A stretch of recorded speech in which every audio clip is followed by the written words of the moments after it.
wabarakatuh.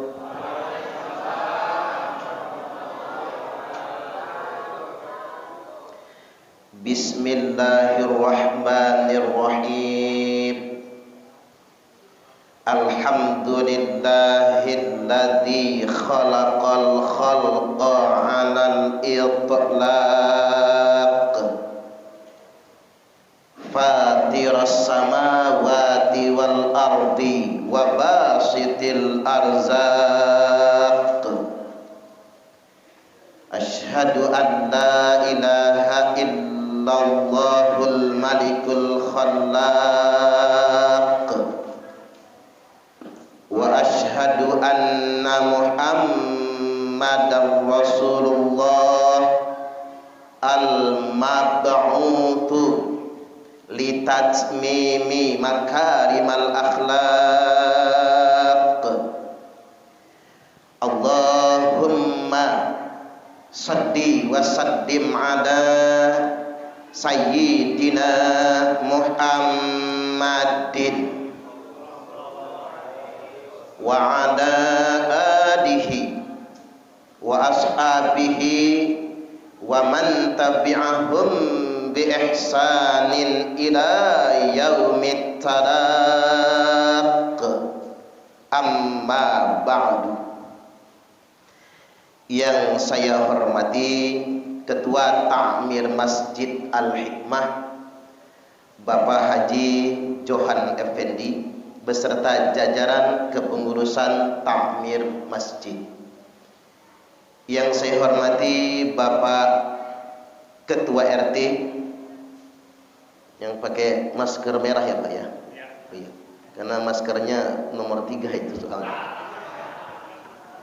Kalau maskernya nomor 2 kena pecat Pak. Selanjutnya yang saya hormati para sesepuh, penasehat, orang-orang tua kita. Selanjutnya qari kita Ustadz Dedi.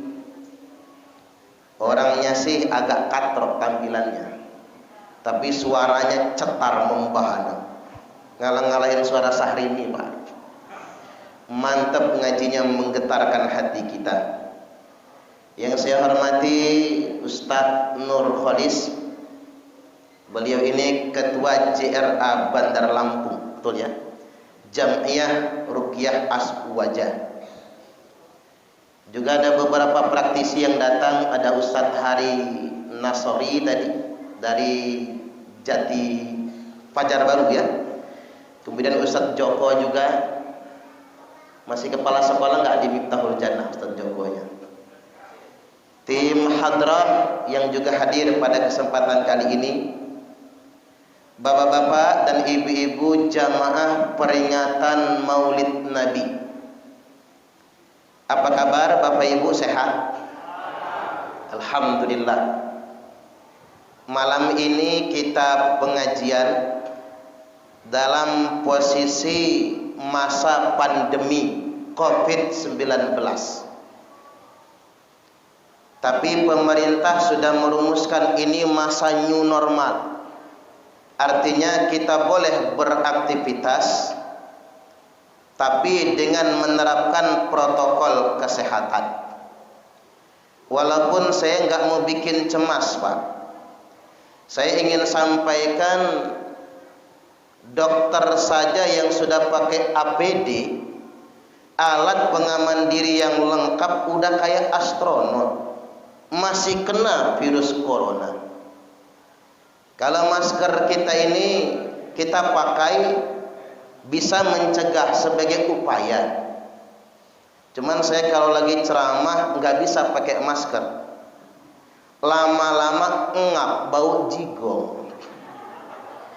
Makanya saya salut sama Ustadz Dedi, ngaji salawatan nggak dilepas maskernya. Nggak tahu jigongnya nggak bau mungkin ya. Kalau saya ini nggak tahan sama jigong sendiri itu Pak. Itu yang jadi masalah. Makanya Bapak Ibu juga turun naik nggak apa-apa maskernya, karena otak kita butuh oksigen. Kekurangan oksigen bisa berbahaya juga. Makanya orang bersepeda pakai masker bahaya, karena dia kurang suplai oksigennya. Jadi tutup lagi, buka lagi, tidak jadi masalah. Tapi saya ingin menegaskan bahwasanya benar kalau kata Syekh Ibnu Sina, al-wahmu nisfudda, penyakit itu timbulnya dari kepanikan. Al-wahmu, kepanikan, rasa cemas dan rasa takut, nisfudda, sudah merupakan separuh dari penyakit. Segar badan kita, sehat kuat tubuh kita, tapi kalau cemas berlebihan, stres berlebihan, rasa takut paranoid yang berlebihan, penyakit gampang datang. Makanya biar nggak kena COVID, Bapak Ibu, kita segarkan pikiran kita, tenangkan hati kita. Maka masjid nggak boleh ditutup. Sudah yang 3 bulan beberapa waktu yang lalu, sekarang jangan lagi. Kalau kita tinggal di rumah saja, orang cenderung panik, rasa cemas berlebihan, itu yang bahaya. Saya jadi setuju dengan pernyataan dokter yang dari Jawa Timur, yang biasa ceramah juga. Kata beliau, penyebab penyakit itu bukan makanan. Jadi bapak-bapak nggak usah terlalu banyak pantangan. Tapi sebenarnya penyebab penyakit itu pikiran. Dan pikiran yang paling membebani adalah cicilan. Setuju nggak, Bu? Itu yang menyebabkan penyakit. Malah sekarang ini di zaman corona, penyakit yang banyak bukan kena COVID, Pak.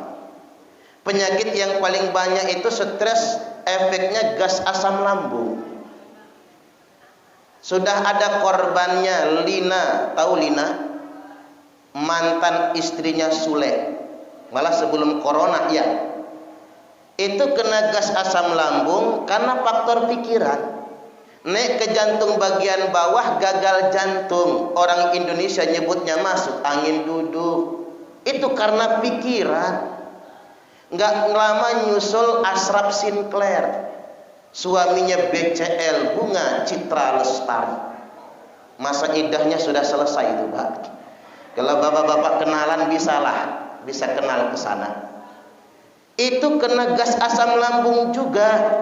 Cuman lambung ini naik ke jantung bagian bawah, gagal jantung, wafat, meninggal dunia. Makanya menurut saya kematian akibat gas asam lambung lebih banyak daripada karena COVID. Bukan berarti kita mengabaikan COVID. COVID ini ada. Saya nggak mau ngajarin masyarakat salah. Pak, corona itu sebenarnya nggak ada, nggak mau. Corona memang ada, Pak. Dan bukan bikinan Amerika, bukan bikinan Yahudi, bukan bikinan Cina dan Tiongkok. Ini takdir Allah. Maka ucapkanlah inna lillahi wa inna ilaihi raji'un. Coba baca-baca di Google, searching seabad yang lalu ada flu Spanyol. Flu Spanyol dimulai tahun 1918. Puncaknya tahun 1919, angka gandeng, kembar 1919.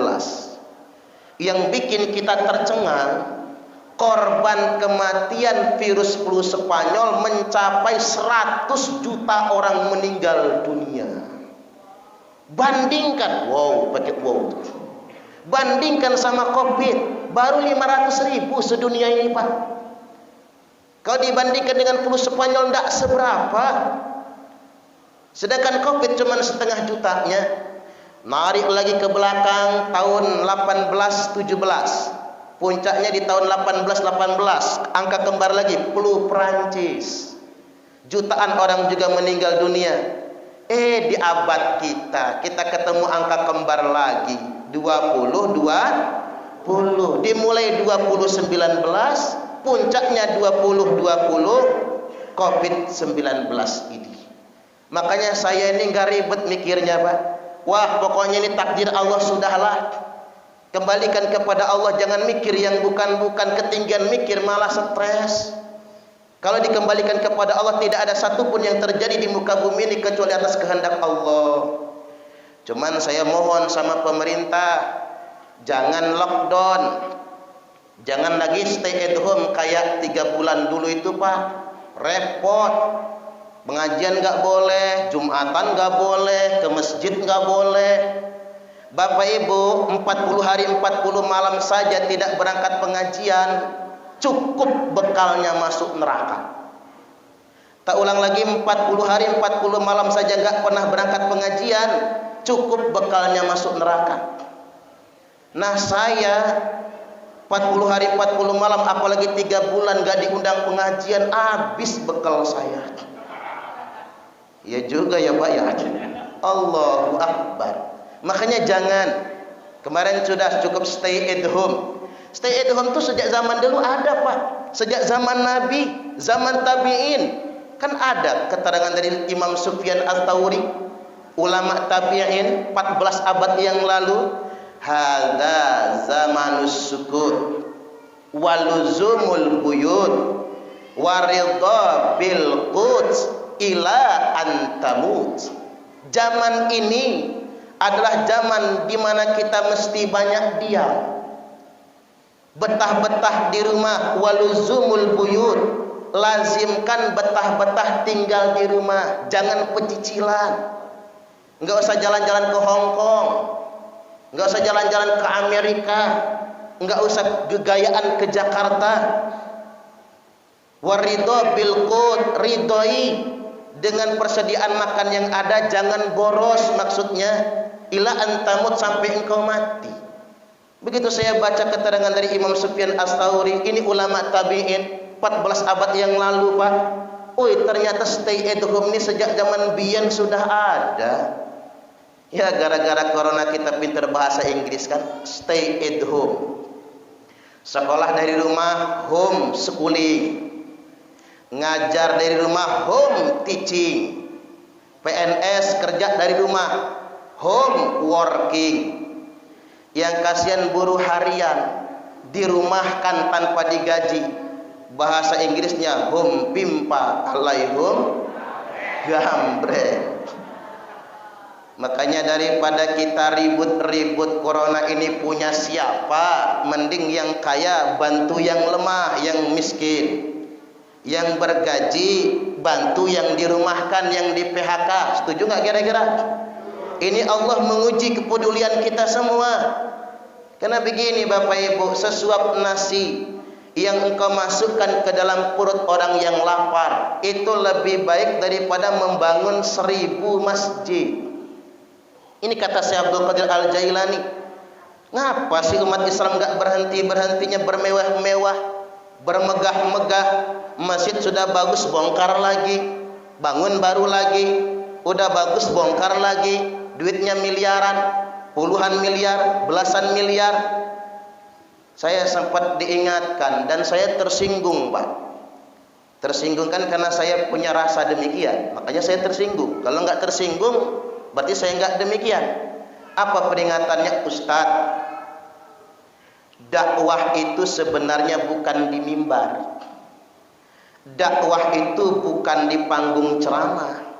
Dakwah itu bukan sedang megang mikrofon, tapi dakwah yang sebenarnya ada di tengah masyarakat yang lemah. Iya juga ya Pak. Kalau dakwah itu cuma megang mik kayak gini mah enak. Pulang dari sini langsung disangoni sama panitia.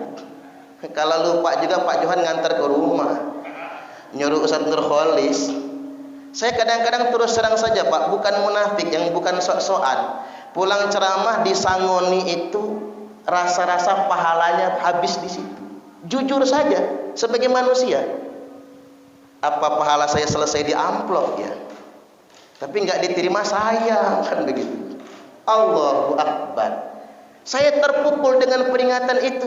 Dakwah sebenarnya ada di tengah-tengah masyarakat yang lemah. Ada lagi tuh, dibaca di Facebook, ini bagus ini. Orang kaya bolak-balik umroh dengan alasan rindu rumah Allah. Padahal Allah lebih rindu dengan orang kaya yang berbagi dengan fakir miskin. Allahu Akbar. Iya juga ya Pak ya. Karena saya jadi mengandaikan seandainya semua orang kaya, yang kaya raya, yang sangat kaya, yang kayanya sedang, yang sedikit kaya, yang cukup kaya, mau menolong keluarganya sendiri dan mau menolong tetangganya sendiri, Indonesia bakal menjadi bangsa yang bahagia. Ya Pak ya. Ini sebetulnya konsep berbagi, ajaran Nabi yang sesungguhnya. Baik, kita jadikan momentum zaman corona ini untuk semakin peduli dengan sesama. Insya Allah. Nah, sekarang kita masuk ke Maulid Nabi. Cuman kalau nyeritain kelahiran udah hafal ya Pak. Nggak usah diulas kelahirannya lah. Sudah hafal, apalagi saya sudah pernah menyampaikan juga di sini. Yang hendak saya sampaikan sekarang keteladanan. Laqad kana lakum fi Rasulillahi uswatun hasanah. Sungguh ada bagi kalian prototipe pada diri Rasul suri tauladan yang baik. Saya merasa jujur Pak, enggak bisa sepenuhnya nyontoh Rasul. Sebagai manusia jujur, enggak bisa saya. Coba lihat, Rasul itu kalau kita baca di sejarah, bahkan di riwayat yang sahih, lebih memilih miskin daripada kaya. Saya mau tanya sama Bapak Ibu di sini, ada nggak yang pengen hidupnya miskin? Kalau ada ngacung aja, yang pengen hidupnya miskin, nggak ada. Semua umat Nabi yang zaman sekarang nih, kalau nggak tahu kalau zaman dulu, yang zaman sekarang ini pengen kaya semua, walaupun nggak kaya-kaya. Ngayal pengen jadi orang kaya, ngarap jadi pengen orang kaya, tapi Nabi lebih memilih miskin. Karena kata Nabi, orang miskin itu 40 tahun lebih dulu masuk surga. Allahu Akbar. Nah, yang kaya-kaya belakangan masuk surganya. Bapak-bapak kalau pengen duluan masuk surga, hartanya kasih ke saya. Biar saya aja yang belakangan Pak. Subhanallah. Ini saja kita nggak sanggup. Kan ada riwayat Pak, Nabi sholat mengimami sahabat. Begitu Nabi gerak ruku, keretak ada bunyi. Bangun dari ruku, keretuk bunyi lagi. Turun sujud, keretak keretuk, keretak keretuk. Bangun sujud, duduk keretuk. Sujud lagi, keretuk lagi. Bangkit berdiri, keretak keretuk, keretak keretuk. Sahabat heran, kok kayak persendian copot. Ya Rasul, yang bunyi apa? Apa engkau sakit? Saya enggak sakit, kata Rasul. Lantas yang bunyi apa? Nabi angkat gamisnya, baju kemeja panjangnya, tapi ya pakai sirwal Pak. Kalau nggak pakai sirwal ya bahaya. Sirwal itu celana panjang yang menutupi aurat. Jadi dibuka, begitu dibuka, di perut Nabi ada selembar kain, ada batu di perutnya, diganjel. Sudah 3 hari Nabi nggak makan. Allahu Akbar. Ini ilmu. Kalau bapak-bapak kena mah, nggak tahan lapar kalau puasa, taruh batu di perut. Batu kali itu, taruh batu di perut, insya Allah kuat. Ini ilmu. Nabi 3 hari nggak makan, gagah bisa jadi imam sholat karena ditaruh batu di perutnya. Umar sampai nangis.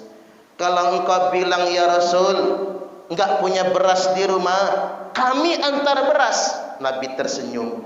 Kata Nabi, kalau aku mau gunung Uhud itu menjadi emas untukku, tapi aku lebih bangga memilih miskin daripada kaya. Allahu Akbar.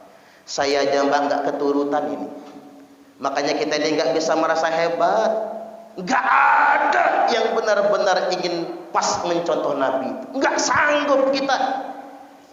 Oke, kalaupun nggak sanggup, apa yang harus kita lakukan? Yang harus kita lakukan, yang miskin qanaah, yang kaya jangan sombong. Itu minimal begitu. Karena hidup ini begini Bapak Ibu, kaya miskin itu nasib. Kaya miskin itu nasib. Bagian, ada orang yang memang ditakdirkan kaya karena dia pantas kaya. Ada orang yang ditakdirkan miskin karena dia pantas miskin. Kira-kira kita ini pantas kaya apa pantas miskin kira-kira? Pantas kaya. Bagus. Bukan pantas miskin. Ngarepnya sih begitu. Karena kalau kita pantas kaya, Pak, mau miskin kayak manapun nggak bisa. Makanya Abdurrahman bin Auf pernah ngedengar Nabi ceramah khutbah di masjid kalau orang kaya payah masuk surganya. Kata Abdurrahman bin Auf pulang ke rumah, Dek, sama istrinya, ngapa bang? Bahasa kitanya, yuk melarat yuk miskin. Lo ngapa? Kata Nabi, orang kaya lama masuk surganya. Ya sudah bang, kalau begitu keputusanmu, aku ikut abang saja. Luar biasa. Istri sahabat. Bu, ibu-ibu kalau diajak melarat sama suami mau nggak bu? Lu aja yang melarat dewe. Nggak usah ngajak-ngajak gua. Ada uang abang disayang, nggak ada uang abang ditendang. Kalau dompet laki lagi gemuk mau dipeluk-peluk, ketiban dompet laki nipis megang aja bilangnya najis. Kata anak sekarang jijai bajai najong tralala. Balik lagi Bapak Ibu rahimakumullah, sanggup jadi orang miskin. Gimana caranya? Bingung caranya Pak. Ketemu momentum pas perang Tabuk. Berangkat perang di Madinah sedang panen kurma, tapi kebun ditinggal, pulang perang kurma busuk semua, gagal panen. Orang bersedih. Nah, kata Abdurrahman bin Auf, ketemu caranya melarat sekarang. Dia umumkan, semua kurma busuk saya borong dengan harga yang paling tinggi. Kata pelayannya, Tuan Anda miskin kalau begini caranya. Memang saya pingin miskin. Borong semua. Kata Abdurrahman bin Auf, ini gaji terakhirmu, ini pesangon untukmu. Mulai hari ini berhenti kerja sama saya. Karena saya sudah jatuh miskin, gak sanggup menggaji lagi. 3 hari habis borongan Pak.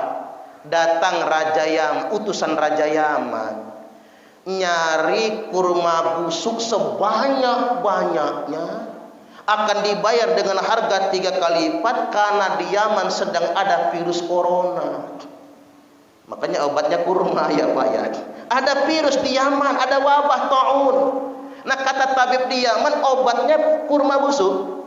Maka akan dibayar dengan harga 3 kali lipat. Karena buat obat terpaksa diserahkan semuanya. Enggak jadi miskin Abdurrahman bin Auf, malah tambah kaya 3 kali lipat. Itu menunjukkan walaupun kita sangat ingin miskin, tapi kalau Allah kayakan, Allah bikin kaya kita. Maka dari itu Bapak Ibu rahimakumullah, qanaah itu enak. Bu, kalau ibu-ibu jadi istri qanaah masuk surga semua. Tak ajarin ya Bu, biar ibu-ibu masuk surga. Kalau dikasih suami uang belanja 30 juta sebulan nerimo. Ya iyalah kalau segitu mah. Bangunnya jam 1 malam ya Bu, masak saking rajinnya.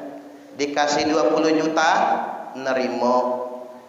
5 juta sebulan nerimo. Dikasih 500 ribu nerimo lah nelongso. Cuman dikasih 50 ribu is okay wae aku rapopo. Istri yang nerimo. Karena hidup ini cuma satu itu Pak.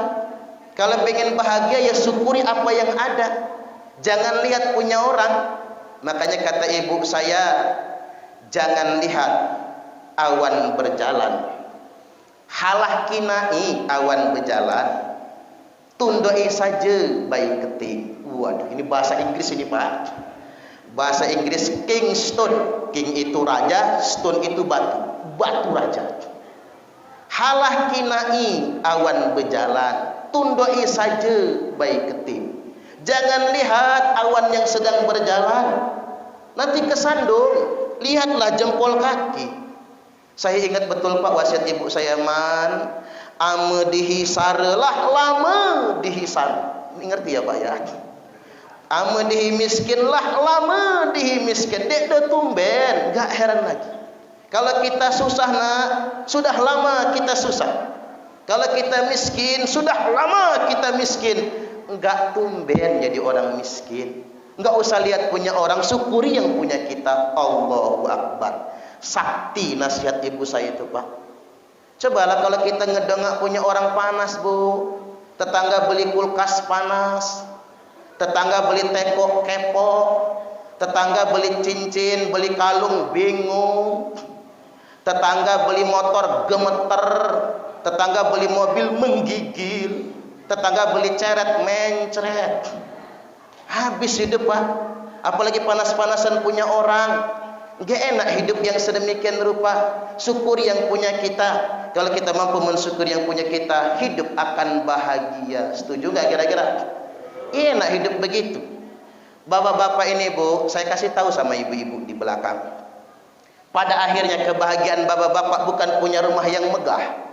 Kalau ngadain hajatan saudara sekampung masuk semua, bukan. Pada akhirnya kebahagiaan bapak-bapak ini bukan punya mobil mewah, bukan punya sepeda. Lagi musim sepeda nih. Tapi kebahagiaan bapak-bapak pada akhirnya istri yang qanaah. Cobalah bapak-bapak ngomong sama bini, maaf ya Ma, gara-gara nikah sama saya kamu susah.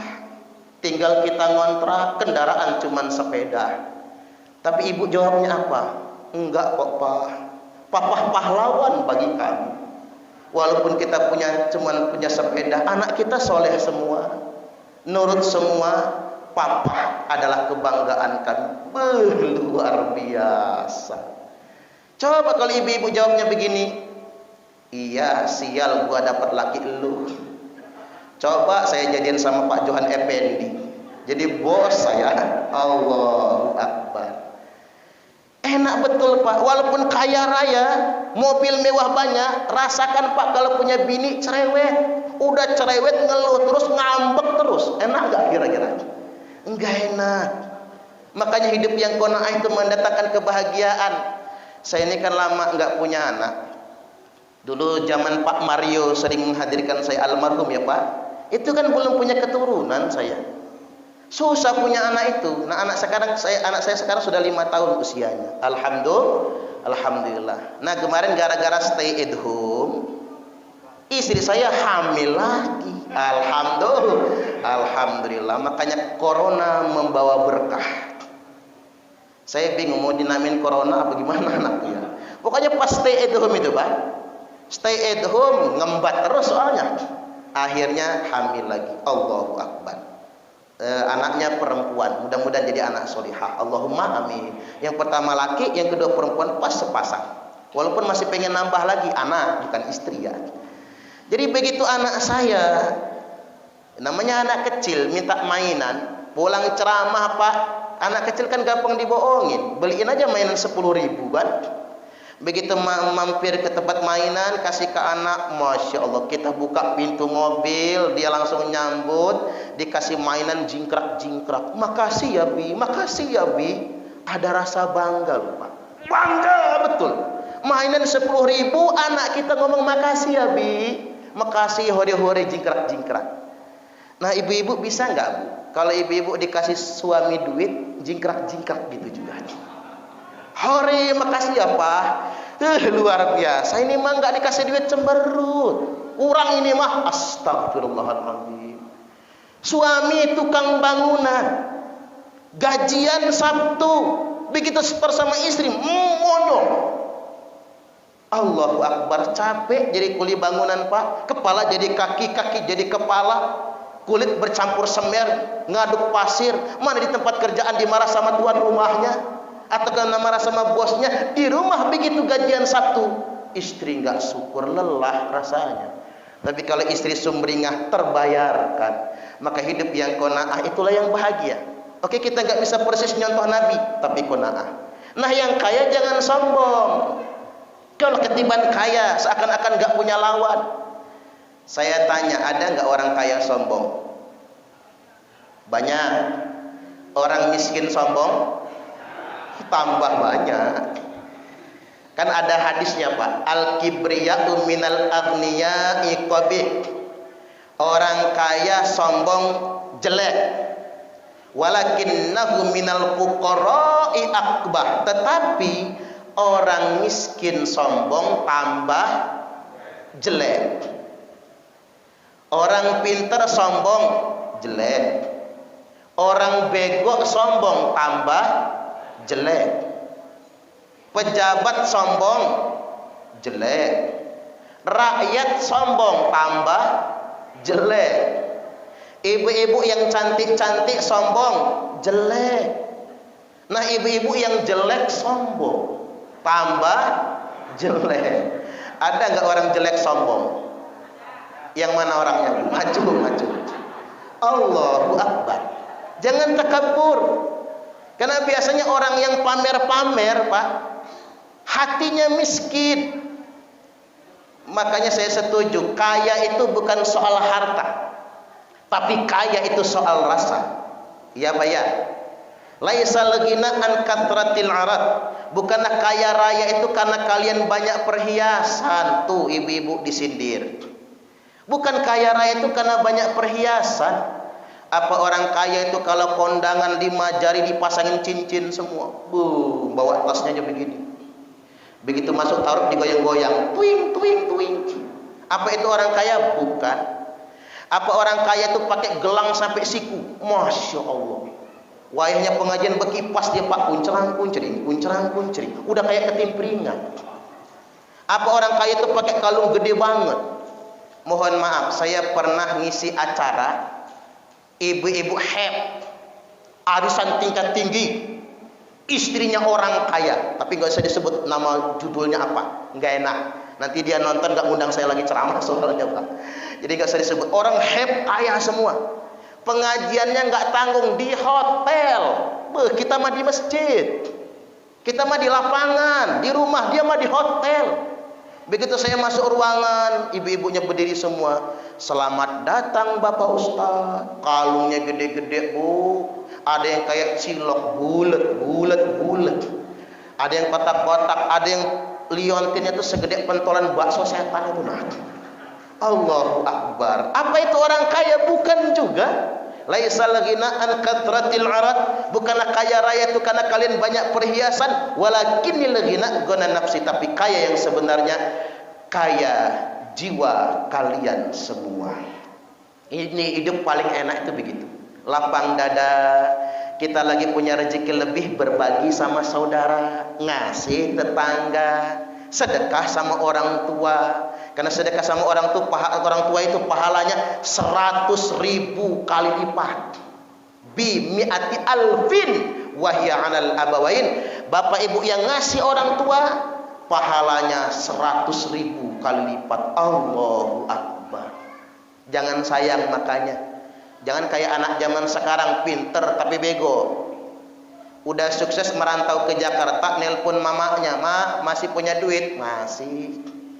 "Cukup enggak, Mak?" "Cukup."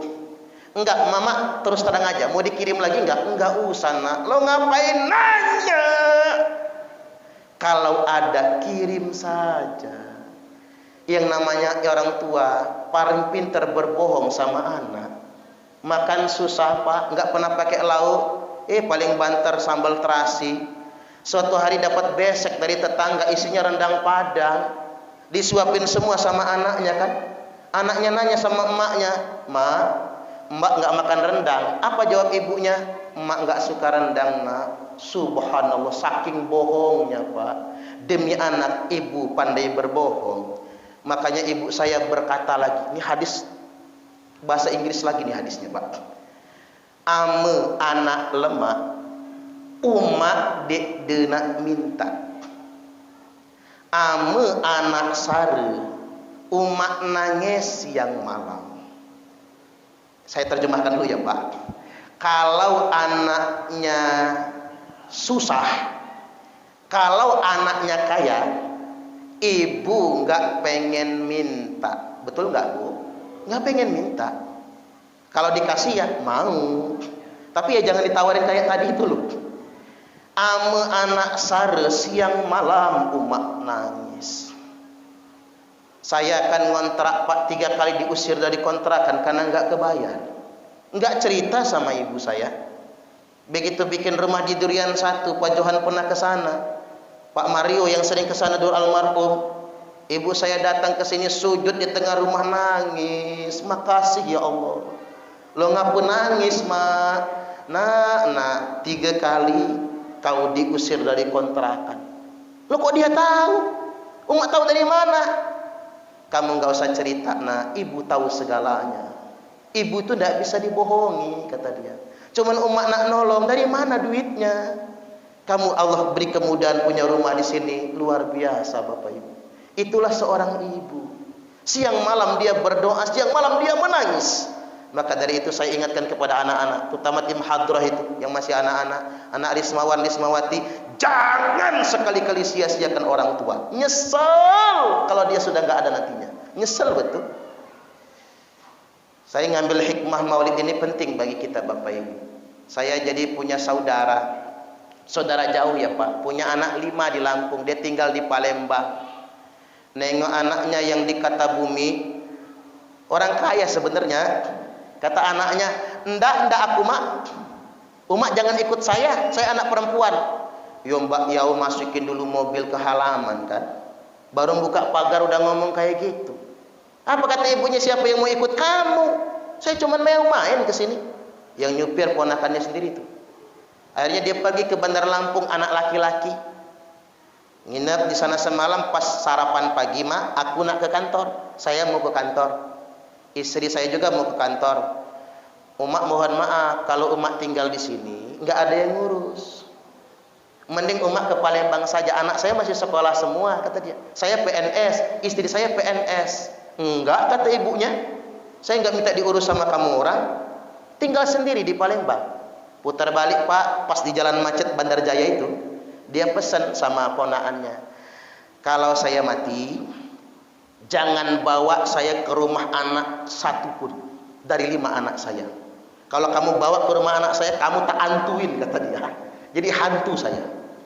Bawa saya ke Talang, kebunnya yang di kampung. Bawa saya ke Talang, kata dia. Kalau orang Talang mau ngurus, kuburin. Kalau enggak, campakkan ke sungai saja, kata dia. Lewat jalan macet sampai ke Terbanggi Pak, waktu masih macet dulu ya. Sampai Terbanggi, meninggal.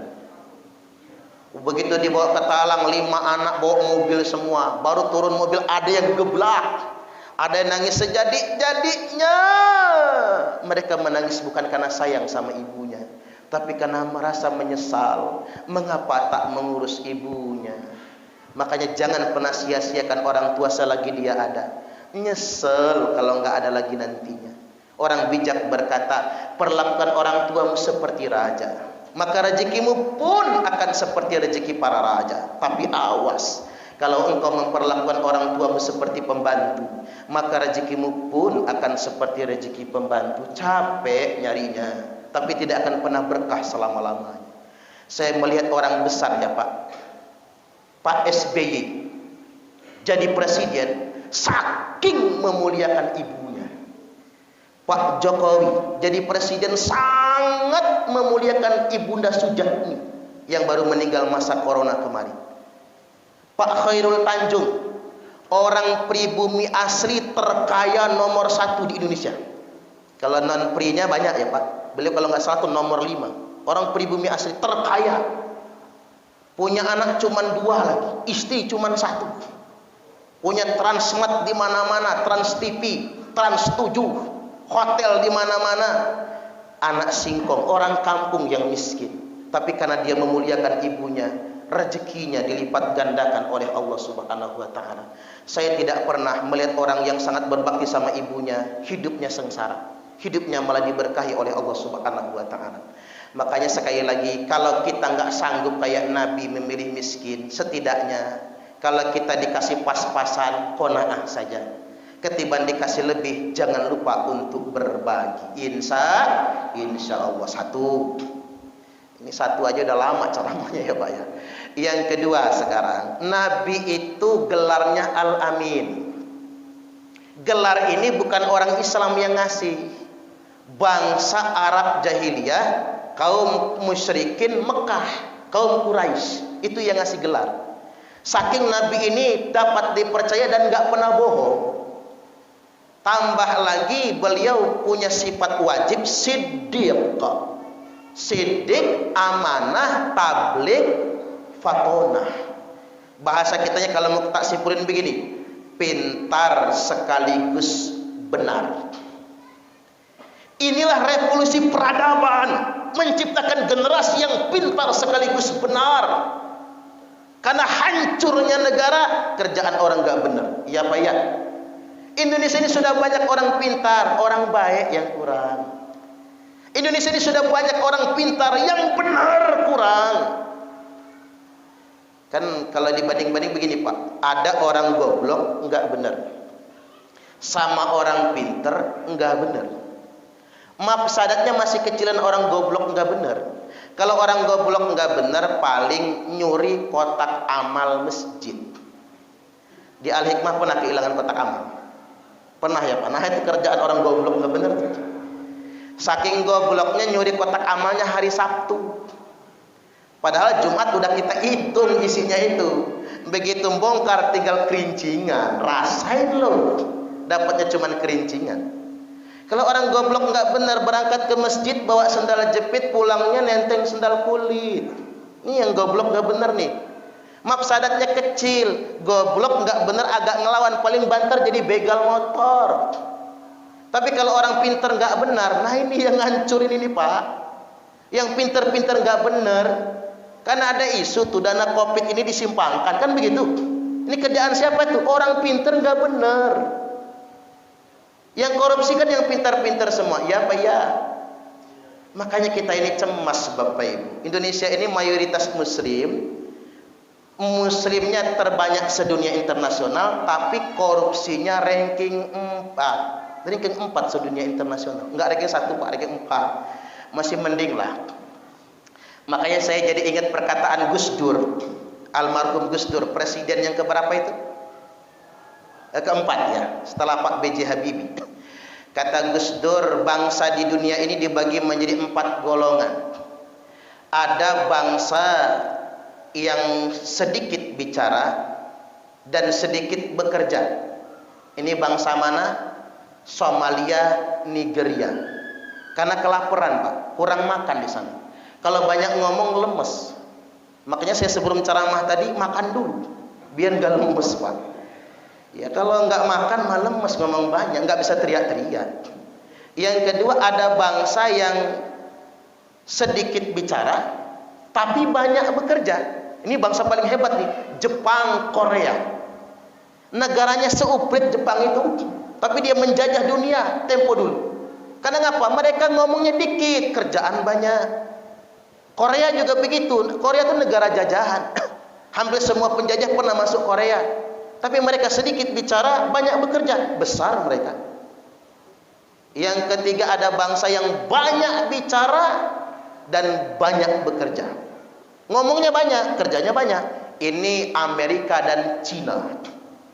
Orang Amerika tuh suka bener ngomong Pak. Orang Cina apalagi, ngoceh aja. Tapi mereka kerjaannya juga banyak, bagus. Bikin flyover di Cina semalam selesai. Bikin flyover di Bandar Lampung setahun selesai. Enggak apa-apa lah, yang penting flyover ya Pak ya. Artinya kualitas kita bandingin Cina mah tangeh. Orang Cina bikin gedung 100 tingkat 15 hari selesai. Kita kapan selesainya Pak? Gedung-gedung tinggi itu. Mereka banyak bicara tapi banyak bekerja. Makanya Amerika maju, Cina juga maju. Nah yang nomor 4 ada bangsa yang banyak bicara tapi sedikit bekerja. Ini bangsa mana? Bukan Pak. Ini bangsa India, Pakistan. Makanya orang India itu banyak ngomong. Film durasinya paling lama pasti film India. Betul nggak Pak? Kebanyakan ngomong. Udah mau ketemu sama calon pacarnya nggak jadi. Gara-gara gelas jatuh, pegel nonton film India itu. Terus film India itu begini Bapak Ibu, step by stepnya itu lambat. Ibarat HP itu loadingnya lambat. Makanya Bapak Ibu yang keseringan nonton film India, loadingnya lambat juga Pak. Kadang-kadang disuruh telemot. Terus orang India itu kan apa-apa dinyanyiin. Seneng nyanyi, susah nyanyi, nikah nyanyi, cerai nyanyi, makan nyanyi, ngising aja nyanyi dia. Tumpah iwae, lumahi wae, bojone dewe. Itu orang India. Nggak usah diterjemahkan ya Pak ya, nggak enak. Baik Bapak Ibu rahimakumullah, Gus Dur ditanya, namanya Gus Dur Pak. Kalau nggak guyon bukan Gus Dur. Kata Gus Dur, kata orang ditanya, Gus, Indonesia masuk yang nomor berapa? Kata Gus Dur, Indonesia masuk yang nomor 5. Oh 5 ternyata. Apa itu Gus? Apa yang dibicarakan dengan yang dikerjakan beda. Laporan 10 sak semen kepake, nyatanya cuma 500 sak. Nah ini Indonesia ini. Tak pikir-pikir, iya juga ya Pak. Problem bangsa kita ini problem kejujuran. Apalagi sekarang KPK kan udah mandul. Apa sih kerjaan KPK sekarang ini? Mak jelas. Problem Indonesia itu problem kejujuran sebetulnya. Masalah sidik. Ini masalah kita sebenarnya. Makanya Gus Dur senang betul guyon. Kan pernah Gus Dur bikin gempar orang se-Indonesia. Gus, apa hukumnya nikah lewat telepon? Sah nggak? Sah, kata Gus Dur. Udah rame berbulan-bulan orang se-Indonesia ngebahas Gus Dur. Ditanya lagi sama wartawan, kata Gus Dur, nikah lewat telepon sah. Apa dalilnya Gus? Gak usah tanya dalil, kata dia. Nikah lewat telepon sah, tapi hubungannya lewat telepon juga. Nggak boleh langsung. Gus Dur, Gus Dur. Udah rame orang Pak ribut, ternyata ujungnya ke sono. Kadang-kadang memang harus ada yang kayak gitu. Abu Nawas Indonesia Pak. Beliau itu Abu Nawasnya Indonesia. Banyak jok-jok beliau yang lain untuk buat renyah, jangan dibuat kaku agama itu. Mudah-mudahan beliau mendapatkan kemuliaan dari Allah Ta'ala. Allahumma amin, amin ya rabbal alamin. Baik Bapak Ibu rahimakumullah, anak sekarang kita sedang dihadapkan dengan fakta. SD lulus, SMP lulus, SMA lulus, sarjana banyak, tapi belum tentu pintar, belum tentu benar. Pintarnya malah keblinger, pintarnya malah minterin. Ini saya pakai anekdot aja biar nggak terlalu tegang ya. Ada guru SMA di situ Bondo, praktek, disiapkan 1 gelas isinya air tawar, 1 gelas isinya alkohol, disiapkan segenggam cacing yang masih hidup. Murid-murid kan protes, Bu Guru, mohon maaf, kalau bisa prakteknya nggak usah dilanjut. Lu ngapa, kata Bu Guru, kalian jijik sama cacing? Bukan. Kami murid-murid ini sudah ngerti semua. Ngapain dipraktekin lagi wong kami sudah ngerti? Tambah kaget Bu Guru. Hebat murid zaman sekarang, pintar. Kata Bu Guru, coba kamu orang praktekin. Ibu yang nonton sekarang. Maju murid yang protes itu. Segumpulan cacing diparah, separuh masukin gelas yang isinya air tawar, separuh masukin gelas yang isinya alkohol. Didiamkan setengah jam. Udah lewat setengah jam, kata murid-murid, lihat Bu Guru, cacing yang masuk air tawar hidup semua masih, tapi cacing yang masuk alkohol mati. Maka Bu Guru, kata mereka, praktek membuktikan kalau kita ingin bebas dari cacingan, banyak-banyaklah minum alkohol. Murid Pak hancur kalau kayak gitu. Masuk akal, kata mereka, cacing masuk air tawar hidup, masuk alkohol mati. Pantesan anak muda zaman sekarang demen mabok. Ngapa bang mabok? Biar gak cacingan, kata dia.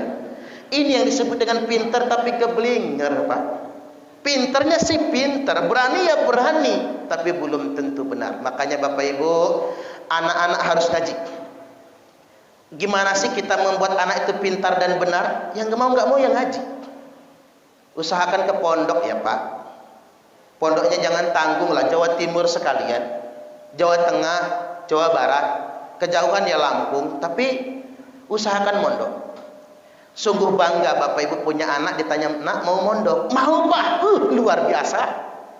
Dia nggak main HP di pondok Pak, nggak pacaran, aman anak kita. Tapi kalau dia nggak mau jangan dipaksa, nggak jadi juga kalau dipaksa. Kalau dia nggak mau, nak, boleh kamu sekolahnya SD, boleh SMA, boleh Unila, tapi satu minta bapak, ngaji ya nak. Nah, bawa anak ke guru ngaji, bawa ke Ustadz Nurkholis, bawa ke masjid, bawa ke TPQ, TPA. Jangan langsung berangkat sendiri. Ngomongnya begini, Ustadz, Ustadzah, Abi, Umi, titip anak kami. Mohon betul ajarkan Al-Quran. Kami orang tuanya nggak sempat mengajarkan Al-Quran. Tolong ajarkan Al-Quran kepadanya. Kalau dia nakal, marahin. Kalau dia ngelawan, gebuk pantatnya, kami ikhlas. Tapi kalau dia goblok, sabar. Mungkin keturunan, nggak jauh beda sama bapaknya, apalagi emaknya. Goblok jangan disalahkan. Habis itu Pak, keluarkan bisaroh untuk guru ngaji. Ini Abi, Umi, uang mukanya 5 juta. Di Tanjung Seneng ada yang kayak gitu, boro-boro. Sekarang begini Pak, ya bukan itu yang saya ingin tekankan. Begini, ada perkataan orang bijak versi media sosial juga. Artis dibayar mahal, tapi malah ngerusak moral bangsa. Guru dibayar murah, tapi dituntut memperbaiki moral bangsa. Artis dibayar mahal, coba. Via Valen, tahu Via Valen ya Pak? Cuma nyanyi satu lagu, sayang nganti memutih rambutku, rak bakal luntur tresnoku pret. Cuman satu lagu Pak, 30 juta. 30 juta. Trio macan, iwak peyek, nasi jagung, 30 juta. Nyanyi nggak nyampe 5 menit. Siti Badriah pernah viewers YouTube-nya itu sampai 400 juta. Nyanyi yang emang lagi santai. Itu bayarannya satu lagu itu 30 juta, nyanyi nggak nyampe 5 menit. Yang paling mahal itu Agnes Monica, satu lagu 200 juta. Nyanyi nggak nyampe 5 menit. Nah saya ceramah bengak-bengok kayak gini Pak.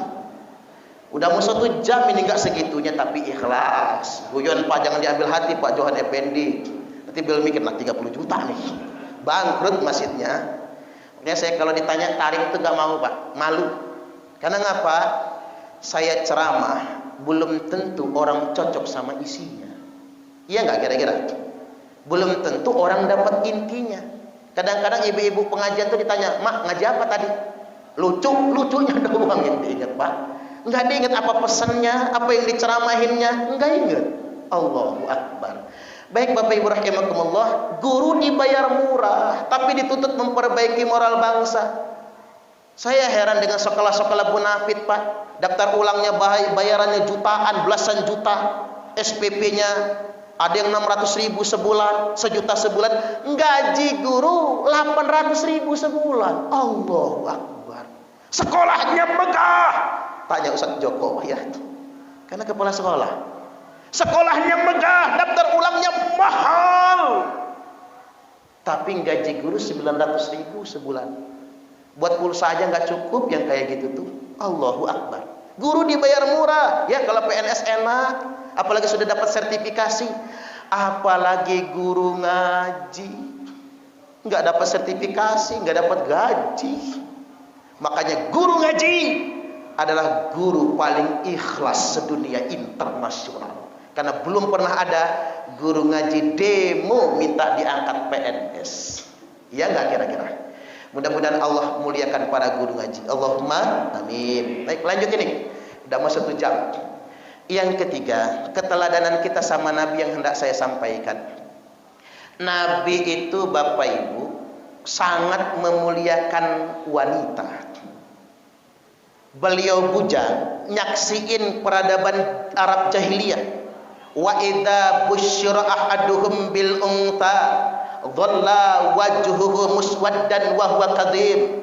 Bangsa Arab jahiliyah itu apabila mereka mendengar kabar istrinya melahirkan anak perempuan, dhalla wajhuhu, nunduk kepalanya, berpaling wajahnya, muswaddan, hitam wajahnya, wa huwa kadhib, dan dia marahnya bukan main. Pulang dia ke rumah, bininya dilihat, perempuan ya? Iya, langsung digampari. Dasar bini sialan, kok melahirkan anak perempuan. Astagfirullahaladzim.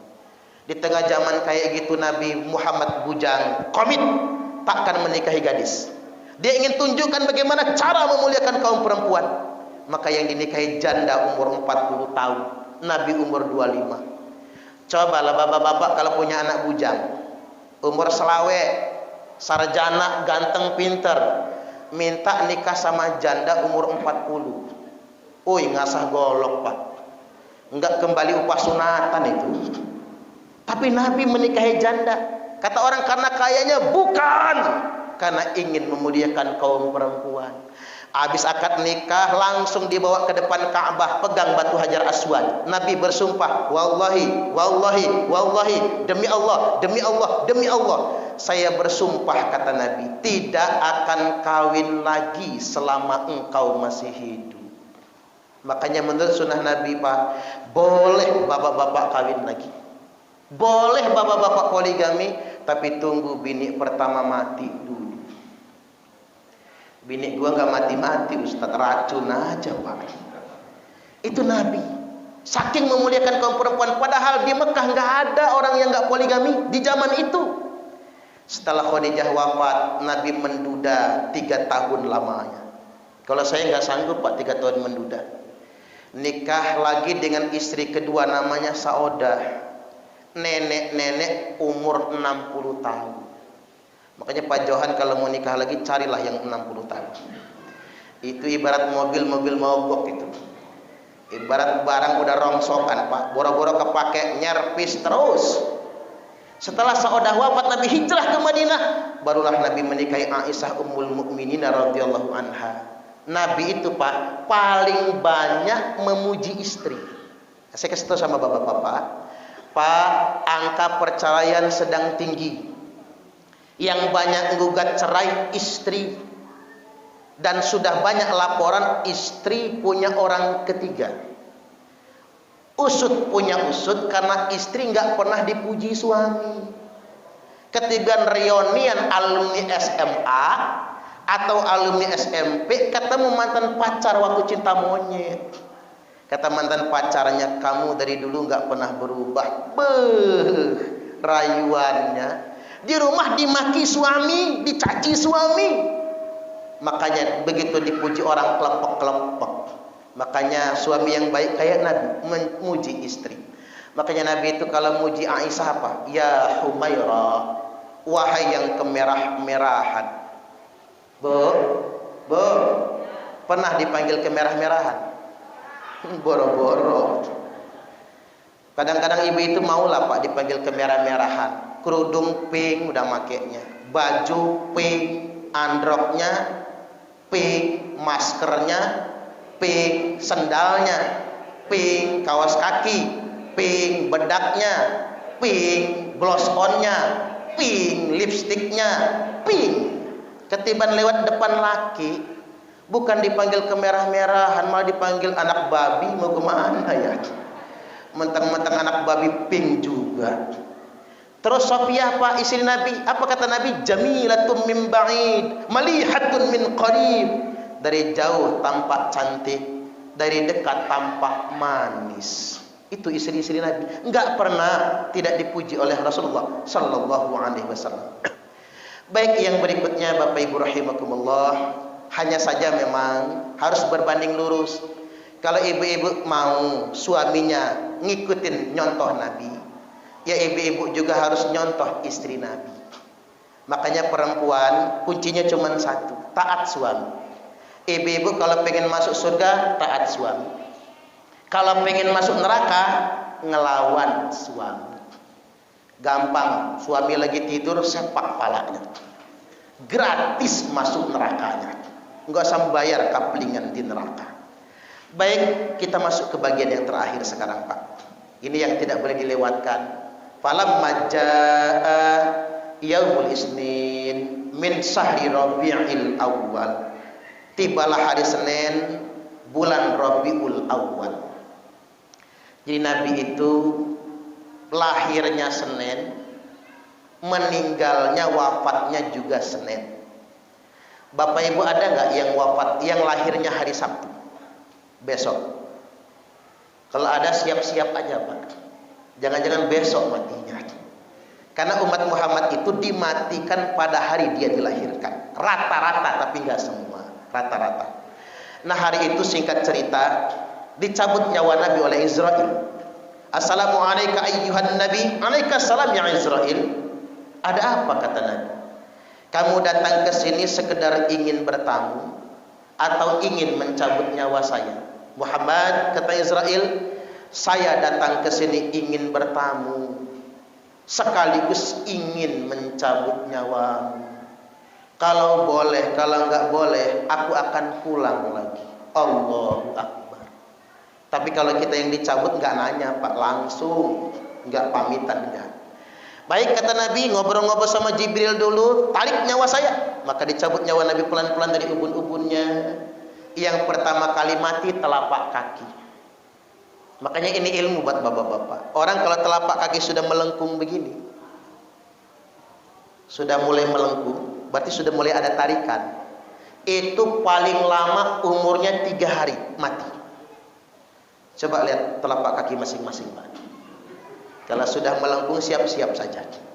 Tarik lagi nyawa Nabi sampai di lututnya, sampai di pinggangnya, sampai di udelnya, sampai di dadanya. Nah, ini pesan pentingnya. Usikum bisolati wa ma malakat aimanukum.